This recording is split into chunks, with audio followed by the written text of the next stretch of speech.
ओम नमः शिवाय साथियों, मैं प्रदीप सिंह, फाउंडर ऑफ अनंत विजय सेवा संस्थान। साथियों, आज आपको मैं श्रीमद् भागवत गीता का अध्याय 6 ध्यान योग का श्लोक नंबर 24 का संस्कृत और हिंदी वाचन करके सुनाऊंगा। तो श्लोक नंबर 24 है, संकल्प प्रभवान कामांस त्यक्त्वा सर्वाणि शेषित मन सेवेन्द्रिये ग्रामं विनियम समन्ततः।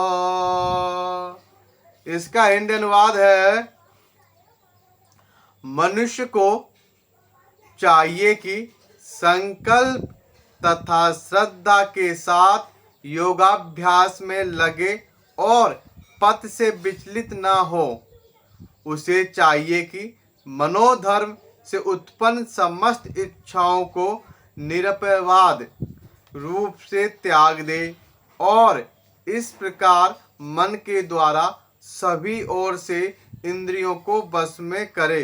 तात्पर्य है, योगाभ्यास करने वाले को दृढ़ संकल्प होना चाहिए और उसे चाहिए कि बिना विचलित हुए धैर्य पूर्वक अभ्यास करे।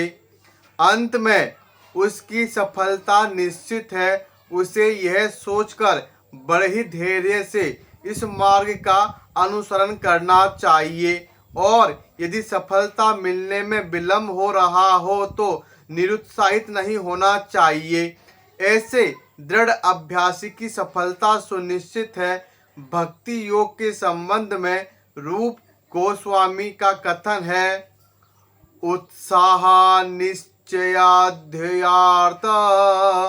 तत्कर्म प्रवर्तनात् संगत्यागात् सतो व्रते षडभिर्भक्ति प्रसिद्धयति।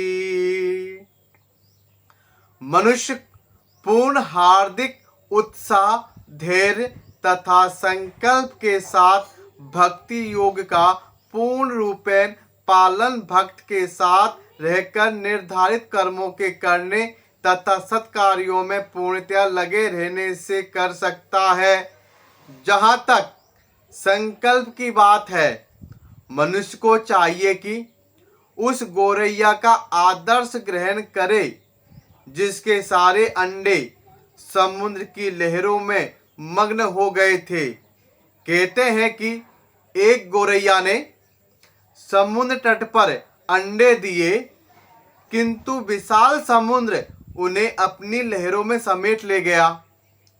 इस पर गोरैया अत्यंत क्षुब्ध हुई और उसने समुद्र से अंडे लौटा देने के लिए कहा, किंतु समुद्र ने उसकी प्रार्थना पर कोई ध्यान नहीं दिया।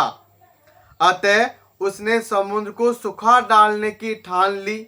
वह अपनी नन्ही सी चोंच से पानी उलीचने लगी। सभी उसके इस असंभव संकल्प का उपहास करने लगे। उसके इस कार्य की सर्वत्र चर्चा चलने लगी। तो अंत में भगवान विष्णु के विराट वाहन पक्षीराज गरुड़ ने यह बात सुनी। उन्हें अपनी इस नन्ही पक्षी बहिन पर दया आई और वे गोरैया से मिलने आए। गरुड़ उस नन्ही गोरैया के निश्चय से बहुत प्रसन्न हुए और उन्होंने उसकी सहायता करने का वचन दिया। गरुड़ ने तुरंत समुद्र से कहा कि वे उसके अंडे लौटा दे, नहीं तो उसे स्वयं आगे आना पड़ेगा। इससे समुद्र भयभीत हुआ और उसने अंडे लौटा दिए।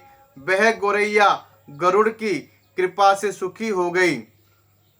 इसी प्रकार योग, विशेषतया कृष्ण भावनामृत में भक्ति योग अत्यंत दुष्कर प्रतीत हो सकता है, किंतु जो कोई संकल्प के साथ नियमों का पालन करता है, भगवान निश्चित रूप से उसकी सहायता करते हैं, क्योंकि जो अपनी सहायता आप करते हैं, भगवान उनकी सहायता करते हैं। तो श्लोक नंबर 24 का संस्कृत और हिंदी वाचन यह है।